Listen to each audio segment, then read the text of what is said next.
في عركة دايرة ما بين أولياء الأمور وما بين المدرسين وما بين إدارة المدرسة. فين بقى؟ في المدرسة المثالية للبنات. في أول السنة البنات دخلت المدرسة، جميل، كل بنت في الفصل بتاعها، حلو خالص. وبحكم السن وقلة الخبرة بيكونوا شلل داخل الفصول، وبمعنى أدق مش شلة، دي عصابة. وطبعا مادام احنا مدرسين وتربويين فلازم مادام في مشكلة نبحث عن حل. الحل الوحيد ان احنا نفصل البنات دي عن بعض، كل بنت تبقى فصل. ليه؟ لان البنت اللي بتبقى ناوية تعمل شغب لما تكون بمفردها في الفصل، لما تكون البنت وحيدة بدون الشلة بتاعتها، المدرس او المدرسة بتقدر تسيطر عليها وتعمل لها تقييم سلوك.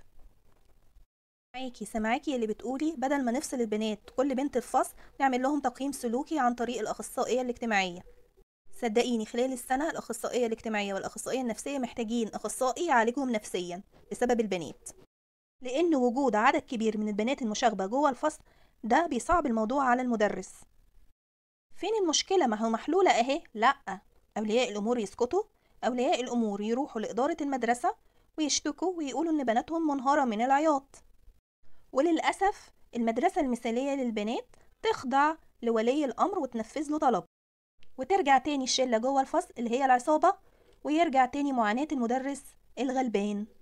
ياريت تدوس لايك وتشترك في القناة عشان يوصلك كل جديد. سلام.